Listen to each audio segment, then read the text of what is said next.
Vai pasaulē ir sasniegta mākslīgā intelekta singularitāte, tāds punkts tehnoloģiju attīstībā, kad pats cilvēks jau vairs neko daudz nevar ietekmēt, prognozēt un kontrolēt šajās mākslīgā intelekta autonomajās sistēmās? Tas ir patiešām jautājums, uz ko vēl īsti atbildes nav, jo īpaši arī ekspertiem, kas to pēta padziļināti šo te jautājumu. Bet singularitātes jautājumu ir paudis OpenAI vadītājs Sams Altmans pēc tāda kiberuzbrukuma, kas notika viņa paša uzņēmumā, kad viņa izstrādātie mākslīgā intelekta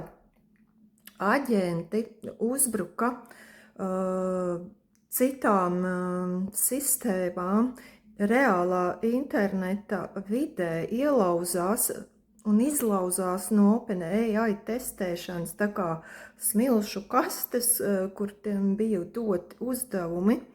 atrast ievainojamības un tādas lietas,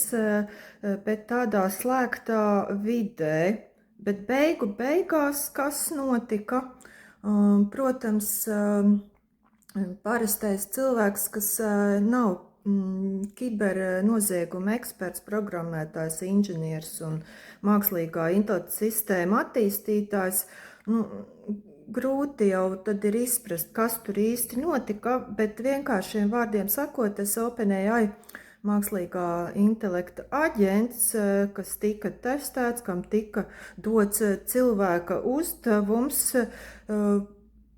uz savu galvu faktiski sanāk pēc tam uzdarbojās, izkļuva no šīs te OpenAI testēšanas vides, pats darbojās brīvi pa internetu, iekļuva tur atsevišķos publiskajos kontos un pēc tam uzbruka tādai jau zināmākai vietnei Hugging Face, kurš savukārt atkal uzdarbojās un paveica sev, kā sakot, netīro darbiņu, par ko tajā brīdī, cik noprotams, neko nezināja paši drošības testētāji OpenAI darbinieki, kas deva aģentam un tam modelim šo te uzdevumu paveikt. Līdz ar to pēc notikušā Sams Altmans nāca klajā ar tekstu, ka esam šajā brīdī sasnieguši mākslīgā intelekta singularitāti. Faktiski sanāk, zaudējam bez mazvai kontroli pār šiem mākslīgā intelekta aģentiem, autonomajām sistēmām. Un tas, kas piedzīvoja šī tīmekļa vietne internetā šo kiberuzbrukumu no OpenAI puses, presē ASV komentēja, ka tas ir tāds bezprecedenta gadījums, kas ir noticis, ka tur jau darbojies ir kādu brīdi tas aģents, un tad nākus apjausma, ka tas nav vienkārši tāds, kā līdz šim pieredzēts kāds cilvēka hakera uzbrukums, bet te darbojas kaut kas pavisam cita līmeņa hakeris. Jā, šis ir temats, kas tagad ir būtībā kā karsts kartupelis ASV mēdījos un tehnoloģiju mēdījos, kas tiek apspriesti no vienas no otras puses un tiek meklēts un skaidrots, kāpēc tā notika, kas notika, ko tagad darīt. Un man personīgi neesmu eksperts kiberdrošībā un lai pateiktu, kad ir tieši tā vai šā, bet es uzticos vienam tādam Forbes ekspertam, ietekmīgi biznesa mediju ekspertam, kurš komentējot šo te OpenAI kā intelekta aģenta kiberuzbrukumu, izlaužoties no šīs testēšanas smilšu kastes, nodēvēja tomēr, ka vēl nav pierādījumu reāli tam, ka ir šī singularitāte sasniegta, par ko runā Sams Altmans, ka jau ir, ka vairs jau nevaram paši kontrolēt, un tie mākslīgā intelekta aģenti, autonomās sistēmas jau ir gudrākas par cilvēku, un tā teikt, viss rokas nolaižam, klēpī saliekam, esam jau tik tālu tikuši. Tātad šis te Forbes eksperts saka, ka nav šo pierādījumu tam, ka mēs tomēr cilvēki vēl kontrolējam šos te procesus, un tomēr cilvēks, kurš sūta darboties dažādos uzdevumos mākslīgā intelekta autonomos aģentus, tomēr vēl pārvalda šo te mākslīgā intelekta aģentu armiju, ko katrs dara, ko nedara, un var apturēt, var apstādināt. Tā es saprotu, ka tā tas notiek, kad nav tā, ka neko nevaram vairs ietekmēt. Līdz ar to ir šis te jautājums ir, arī vēl ir jāpēta, kā te viss tālāk attīstīsies, taču pēc šī notikuma kiberincidenta Amerikā un ar visu skaidrojumu gan no OpenAI puses, gan no Hugging Face puses un ekspertu puses nācis klajā ir tāds paziņojums presei, ASV presei, ka vairāk nekā 1000 darbinieki ASV zināmajās IT megafirmās, mākslīgā intelekta izstrādātāja firmās kā OpenAI, Anthropic, Google un Meta, darbinieki ir parakstījuši tagad petīciju, ka ir pienācis tomēr laiks apstādināt, radīt tāds mehānisms, piebremzēt šo te mākslīgā intelekta straujo attīstību, jo ne pasauli kopumā, ne cilvēki privāti, ne uzņēmēji tā kā netiek līdz šai te straujajai attīstībai un autonomo mākslīgā intelekta modeļa straujai attīstībai. Tātad tā petīcija tiek apspriesta pēc šī te OpenAI aģenta nesankcionētā uzbrukuma reālā interneta vidē citiem uzņēmumiem. Un šo te petīciju parakstījis ir arī Anthropic vietas no tas vadītājs un vēl citi. Pats Sams Altmans laikam vēl pagaidām nav parakstījis, laikam vēl domā. Pēc skaidrs, ka ir noticis bezprecedenta gadījums, un tā viņi paši to tā nosauc šie te mākslīgā intelekta sistēma izstrādātāju vidē, kad ir laiks varbūt pat tiešām apstāties un apdomāt, kas tad ir sadarīts. Un burtiski pirms dažām nedēļām, vasaras sākumā, tā teikt, Anthropic jau nāca klajā ar aicinājumu tā kā visiem pasaulē, Amerikā un citur pasaulē mākslīgā intelekta sistēma izstrādātājiem nospiest uz bremzes pedāļa un iepauzēt ar šo te straujo tehnoloģiju attīstību, jo tā, lai paši saprotam,